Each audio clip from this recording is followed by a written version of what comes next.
33 workers का एक group रोजाना की तरह जमीन से 2300 फुट नीचे एक माइन पर काम करने गया। ये जिस माइन पर काम कर रहे थे उसकी गहराई दुनिया की दूसरी लंबी तरीन बिल्डिंग शंघाई टावर से भी ज्यादा थी। इस माइन में जाने का सिर्फ यही एक रास्ता था और बदकिस्मती से वापस आने का भी यही रास्ता था। माइन के बॉटम पर जहां वर्कर्स काम कर रहे थे वहां का टेम्परेचर काफी ज्यादा था और ऑक्सीजन बहुत ही कम। इस दिन माइन के अंदर सारे ऑपरेशंस रोजाना की तरह ही चल रहे थे, लेकिन फिर कुछ ऐसा हुआ जिसने इन वर्कर्स की जिंदगी पूरी तरह से बदल दी।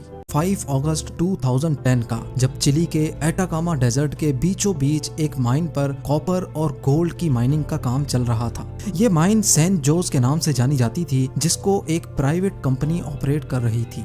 माइन का बॉटम जमीन से 2300 फुट नीचे था, जहां तक जाने का रास्ता एक स्पाइरल ट्रैक था, जिसमें जीप्स की मदद से वर्कर्स और माइनर्स को रोजाना इसके बॉटम तक पहुंचाया जाता था। 120 साल पुरानी इस माइन में हर साल 30 से 40 वर्कर्स अपनी कीमती जानें खो बैठते थे और 5 अगस्त 2010 वाले दिन भी इसमें 33 लोग मौजूद थे।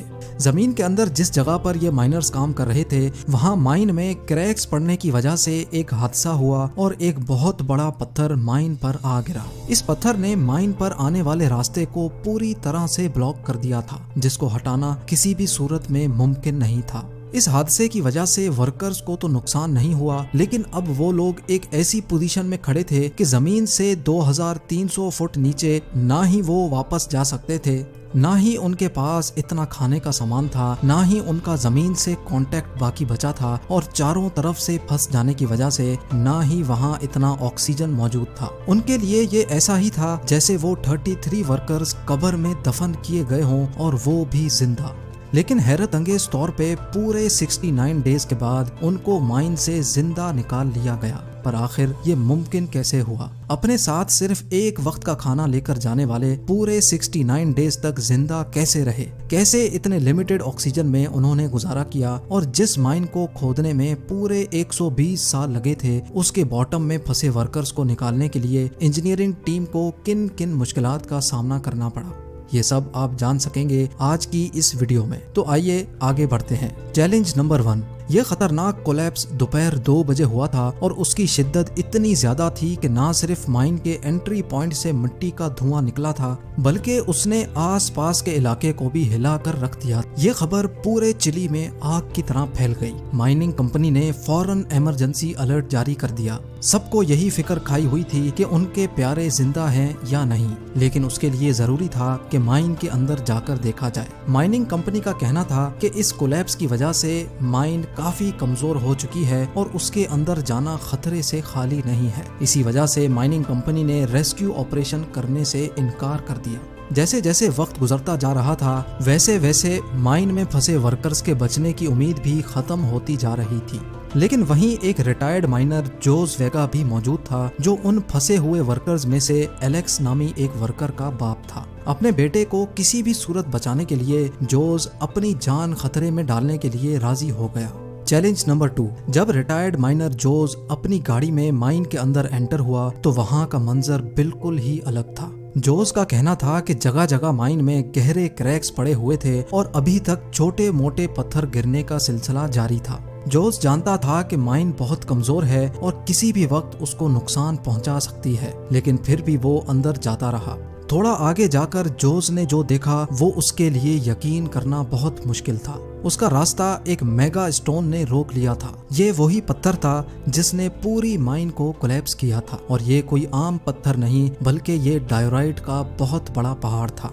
डायोराइट एक ऐसा स्टोन है जो ग्रेनाइट से भी 2 गुना ज्यादा हार्ड होता है। एक अंदाजे के मुताबिक ये पत्थर 7 लाख टन जितना वजनी था, यानी इसका मास दुनिया की सबसे ऊंची बिल्डिंग बुर्ज खलीफा के मास से भी ज्यादा था। अब ये तो तय था कि किसी भी सूरत में ना ही इस पत्थर को काटा जा सकता है और ना ही इसको हटाया जा सकता है। लेकिन क्योंकि जोस ने कई साल इसी माइन में काम किया था, इसी वजह से उसको मालूम था कि इस माइन में वेंटिलेशन टनल भी मौजूद है जो सीधा माइन के बॉटम तक जाता है। लिहाजा जोस ने सर्च पार्टी इकट्ठी की और वेंटिलेशन शाफ्ट से माइन के अंदर जाने की तैयारी शुरू कर दी। अभी वो लोग ये तैयारी कर ही रहे थे कि अचानक एक जोरदार धमाका हुआ।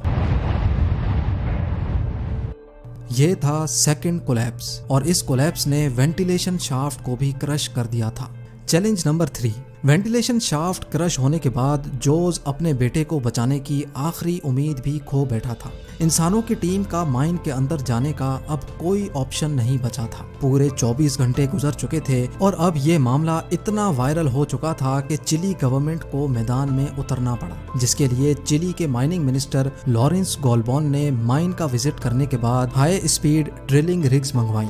ये मशीन्स वर्कर्स को बचाने की आखिरी उम्मीद थी, लेकिन इनके जरिए नीचे फंसे वर्कर्स को कैसे ट्रेस किया जाएगा, ये सवाल अभी भी सबको तंग कर रहा था। ऑपरेशन हेड राउल डगनिनो ने फैसला किया कि माइन के 3 हिस्सों में 6 इंच वाइड होल ड्रिल किए जाएंगे और कैमरा के जरिए वहां फंसे वर्कर्स का सुराग लगाया जाएगा। लेकिन एक मसला और भी था। ऑपरेशन हेड ने बताया कि जमीन में मौजूद ठोस पत्थर ड्रिलिंग पाइप को अपनी लोकेशन से हटा देते हैं, जिसकी वजह से हम अपना टारगेट मिस कर सकते हैं। ये ऐसा ही था जैसे बास्केटबॉल गोल से 2000 फुट दूर खड़े होकर गोल का निशाना लगाना। यानी 100 बातों की एक बात, इस ड्रिलिंग से वर्कर्स को ढूंढने का चांस सिर्फ और सिर्फ 1% था। लेकिन क्योंकि इसके अलावा और कोई ऑप्शन नहीं था और जितना टाइम गुजरता जाएगा वर्कर्स के बचने का चांस मजीद कम होता जाएगा, इसी वजह से ड्रिलिंग का काम स्टार्ट कर दिया गया।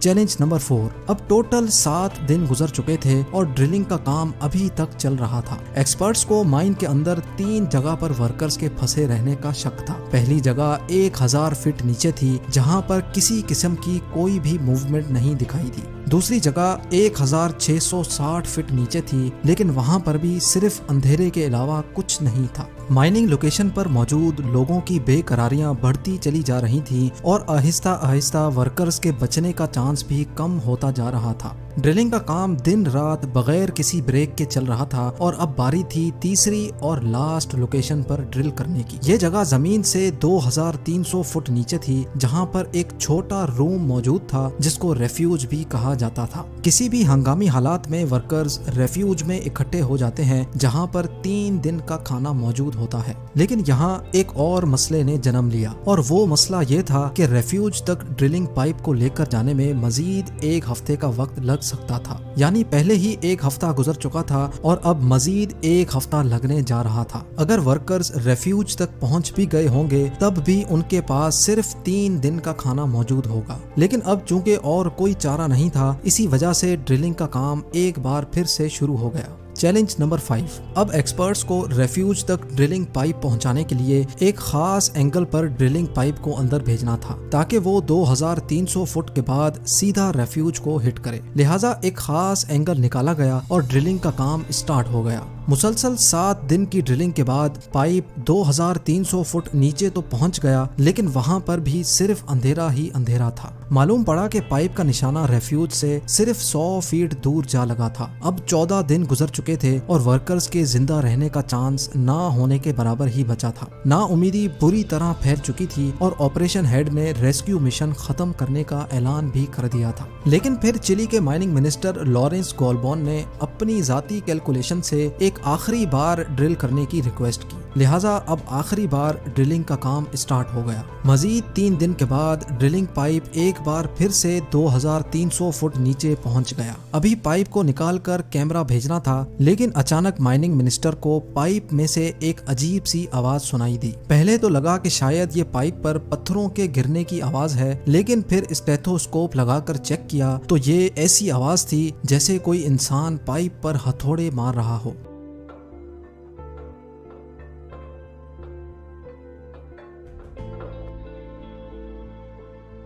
फौरन पाइप को बाहर निकालने का प्रोसेस शुरू हो गया। 6 घंटे के बाद जब पाइप वापस आया तो उस पर एक ऐसी चीज लगी थी जिसको देखकर यकीन करना मुमकिन नहीं था। जी हाँ, पाइप पर रेड कलर का पेंट हुआ था और उस पर एक कागज का टुकड़ा चिपका हुआ था जिस पर लिखा हुआ था कि हम रेफ्यूज में फंसे हुए हैं और हम सारे वर्कर्स अभी तक जिंदा हैं। ये जानने के बाद वहाँ मौजूद लोग खुशी से रो पड़े। लेकिन जब 6 इंच के होल से कैमरा अंदर भेजा गया तो उसमें क्या मंजर देखा गया। सिर्फ 3 दिनों के खाने के साथ ये लोग 17 दिनों तक कैसे जिंदा रहे, मजीद 52 डेज तक इनको कैसे जिंदा रखा गया और 6 इंच के सुराख से इनको रेस्क्यू करना मुमकिन नहीं था, तो आखिर इनको पूरे 69 दिनों के बाद कैसे बाहर निकाला गया। ये सब आप जान सकेंगे वीडियो के पार्ट 2 में। लाइक और शेयर करेंगे। आप लोगों के प्यार भरे कमेंट्स का बेहद शुक्रिया। मिलते हैं वीडियो के अगले शानदार पार्ट में।